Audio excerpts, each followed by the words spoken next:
Ni umuhanzi wamenyekanye cyane hano muri Afurika yewe no hanze yayo. Biragoranye kuba waba uri umuntu waba utamuzi cyane ko yamenyekanye mu ndirimbo nk'iyi ngiyi bita aye.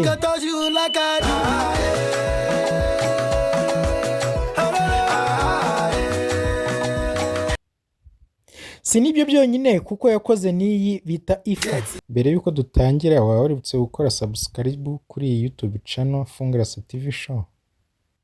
Umuhanzi Davido yize amashuri meza, yewe kandi buranga mu buzima bwiwe nta jambo ubukene bwigeze burikandagiramo.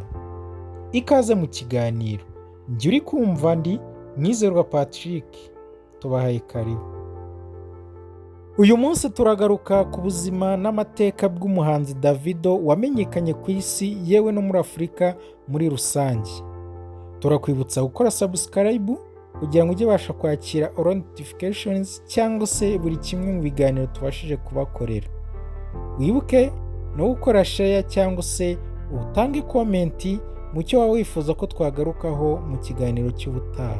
Ku bahanzi, ku mateka y'ibyamamare bigiye bitandukanye, haba muri politike, haba mu mafilimi, haba ahandi ariho hose cyangwa ku muntu runaka ushaka ko tugarukaho. Ni karibu. Ku itariki 21 z'ukwezi kwa 11 umwaka w'1992 nibwo David Adedechi Adeleke wamenyekanye nka Davido nibwo yavutse, avukira muri Leta Zunze Ubumwe za Amerika ahazwi nko muri Atlanta. Umubyara yitwa Adedechi, umugabo ukomeye cyane mu gihugu cya Nigeria. Naho nyina umubyara akaba yitwa Vero Adeleke, yitabye Imana umwaka w'2003. Icyo gihe Davido yari afite imyaka 11 y'amavuko. Kuva ubwo kandi Davido yatangiye kurerwa na se kugeza no kuri uyu munsi. Ise wa Davido akaba ari umuherwe cyane, aho afite kaminuza, yewe iyo kaminuza ikaba inamwitirirwa. Iyo kaminuza yitwa Adedechi University. Ise wa Davido akaba ari umugabo ukomeye cyane mu gihugu cya Nigeria, kandi buranye n'umubyara akaba yari umwarimu ukomeye cyane kugeza yitaba Imana, yigishaga muri university. Davido akimara kuvuka akaba yarakundaga kuza gutembera muri Nigeria inshuro nyinshi cyane, aho yakundaga kuza gusura bamwe mu bagize umuryango wiwe muri Nigeria. Davido akimara kuvuka akaba yarakundaga kuza gutembera muri Nigeria inshuro nyinshi cyane, aje gusura bamwe mu bagize famiye yiwe babagayo. Kuko yabaga muri Leta Zunze Ubumwe za Amerika, ni naho yatangiriye amashuri yiwe. Amashuri ye akaba yarayatangiriye muri British International School. Iri rikaba ari ishuri riherereye muri Lagos. Kandi muri icyo gihe buriya ngo yigaga ibijyanye na business. Davido yakunze iby'ubuhanzi akiri mutoya, cyane ko yabekingaga cyangwa se icyo twakwita gufasha umuhanzi wamenyekanye cyane witwa Sinarembo.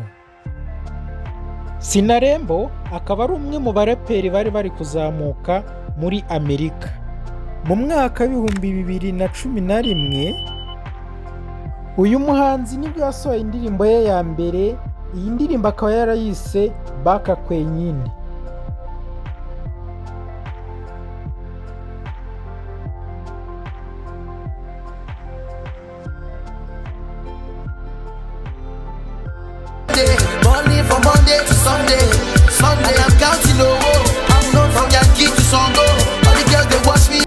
Uyu muhanzi akaba yarabashije kwishyura $1,000,000 kugira ngo abashe gukorana n'uyu muhanzi iyi ndirimbo. Uyu muhanzi akaba yarishimiye Davido cyane, yewe akaba yarajya akomeza no kugenda amufasha, amuhuza na mubyara wiwe wakomeje no kugenda amufasha akamumanaginga. Uyu muhanzi kandi akaba yitwa Asa Asika, na n'uyu munsi kandi buriya akaba ari bukimumanaginga. Nyuma yaho gato uyu muhanzi Davido akaba yarongeye agashyira hanze indirimbo yise Damiduro.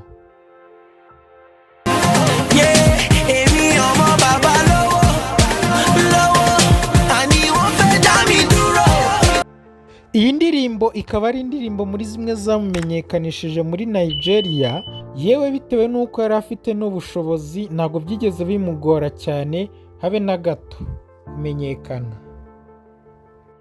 Iyi ndirimbo yaramenyekanye cyane ku buryo butangaje, cyane ko icyo gihe Davido aribwo yari akomeje gushyiramo imbaraga cyane mu muziki yiwe, anawitangira cyane rwose.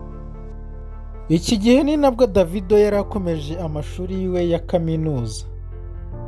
Iyi kaminuza ikaba yaritwaga Iwakuji University. Icyo gihe ni nabwo yari akomeje bizinesi ziwe zigiye zitandukanye, ari nako akomeza gukunda umuziki cyane.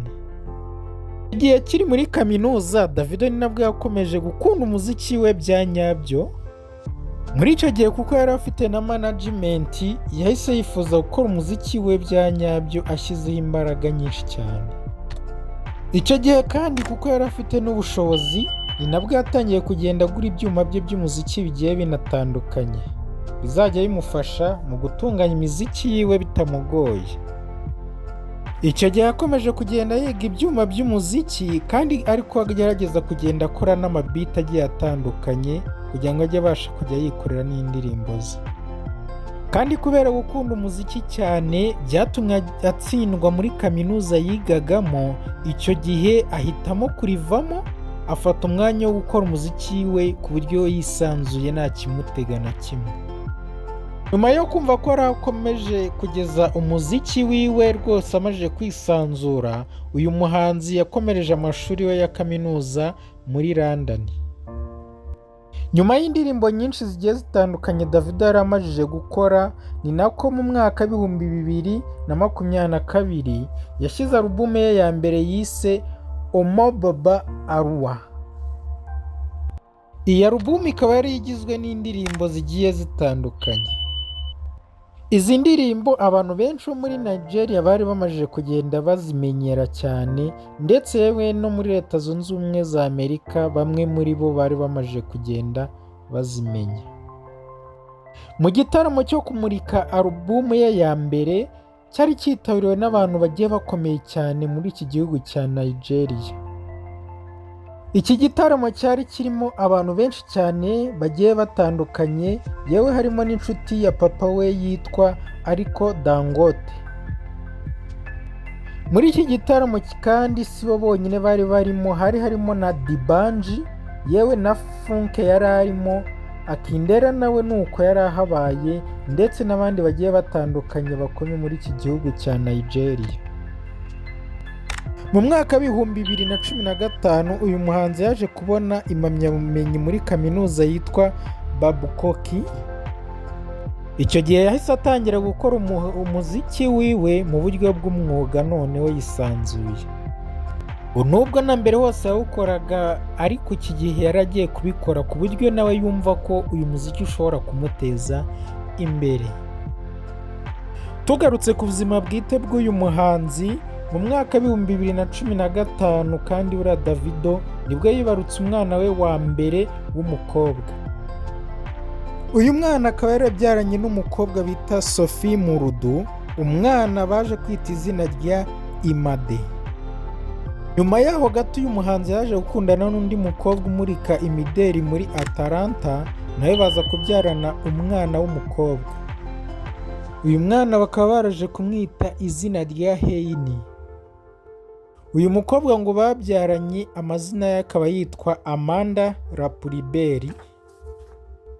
Uyu mwana akaba ari uyu mwana wa kabiri wa Davido ku bagore babiri batandukanye. Gusa ngo aba bagore bagiye bagerageza guteranwa n'itangazamakuru kugira babakoreho amakuru, ariko abagore bo ngo bagiraga urukundo hagati yabo kuko ngo Davido yabitagaho kuri buri kimwe bashakaga. Ibinyamakuru byagira ngo bijye byifatira amakuru agiye atandukanye kuri aba ngaba, ariko bo bakagerageza kwimana amakuru yabo. Hamwe bo bajyaga bafata n'umwanya bakaganira bakandikirana, umwe ukabona ko ari nk'undi muri we. Aba bombi bakundanaga kubi ku buryo utabasha no kubatandukanya. Aba bagore kandi wasangaga ku mbuga nkoranyambaga zabo zigiye zitandukanye bandikirana utugambo twiza, baganira, ubona ko buri wese yishimiye undi, aho buri umwe yagendaga agafata mugenzi we akagenda amupositinga ku mbuga ze. kandi ngo wasangaga aba bana inshuro nyinshi bagiye bari kumwe, ababyeyi babo babatembereje bombi bari kumwe. Mu mwaka wa 2019 uyu muhanzi kandi yongeye gutangaza yuko yibarutse umwana w'umuhungu. Uyu mwana w'umuhungu kandi akaba yaramubyaranye n'umukobwa witwa Chiona Norland. Uyu Chiona kandi akaba yarabyariye umwana wa gatatu Davido, uyu mwana bakaba baramwise Davido Norland. Uyu Chiona rero akaba ari nawe waje kuvamo umugore wa Davido. Reka tugaruke gatoya ku mitungo ya Davido igiye itandukanye igiye afite hirya no hino, haba muri Leta Zunze Ubumwe za Amerika cyangwa se muri Nigeria. Reka turebe ese ahagaze gute. Uyu Davido afite amasaha ahenze, yewe amashaneti agiye ahenze, imodoka zihenze, inzu zihenze, indege nziza cyane ihenze, yewe n'ibindi bindi bigiye bitandukanye tugiye kugaruka tubereka. Reka duhere ku modoka afite nziza cyane zigezweho.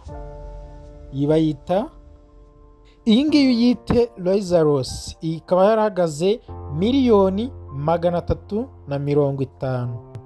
Iyi nayo yite Bentley again, iyi ngiyi ihagaze $100,000. Iyi nayo ni Range Rover Sport ihagaze $40,000,000.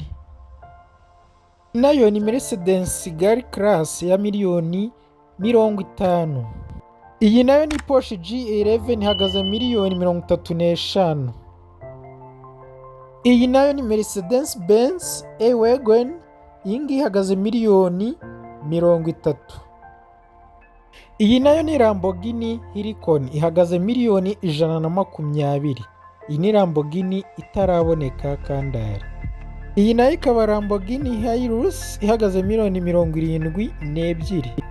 Iyi nayo ni Audi ihagaze $25,000,000. Uyu akaba afite private jet ihagaze $9,770,000 mu mafaranga y'amanyarwanda. Uyu afite inzu nyinshi cyane kandi zigiye zitandukanye, harimo izi ziba muri Nigeria, yewe no muri Highland nayo afiteyo amazu menshi atandukanye, yewe wakomeza no muri USA hariyo amazu menshi agiye atandukanye, kandi urabona ibiciro ahagaze ni ibiciro bihenze cyane biri ku rwego rwo hejuru. Reka dukomeze n'amashaneti. Amashaneti namwe mu yahenze cyane kuko usanga ahagaze muri miliyoni 100. Aya masaha ni amasaha ahenze cyane ku rwego ruhambaye, aho izi saha ushobora gusanga amasaha nibura imwe ihagaze $90,000,000. Izi ni isaha zihenze cyane. Uyu muhanzi Davido uretse n'indirimbo yakoze zagiye zimenyekana hirya no hino, yanakoranye indirimbo na Chris Brown, yewe n'umuhanzi bita Nick Miri. Uyu muhanzi yagiye atwara ibihembo bigiye bitandukanye hirya no hino, yewe harimo icya Beat Awards, harimo MTV Video Awards, harimo Nigeria Award International Award, yewe niyo bita City People Music n'ibindi bigiye bitandukanye hirya no hino. Umuhanzi Davido yewe n'umuhanzi mumwe mu bakize muri Leta Zunze Ubumwe za Amerika, kimwe n'abahaba agiye arusha ubutunzi n'ubushobozi bavuka muri Amerika. Umunsi nta dusoreje amateka y'umuhanzi Davido, njye mwumvaga wari Mwizerwa Patrick kuri Fungarase TV show. Turi kumwe nakagaruka, tuzasubira. Murakoze cyane mu zindi video, kandi ubaramutse wifuza kugira igitekerezo tugezaho, watwandikira muri comment ukatubwira icyo wifuza ko twagukoreraho inkuru. Turi hano ku bwanyu, turabakunda. Murakoze cyane.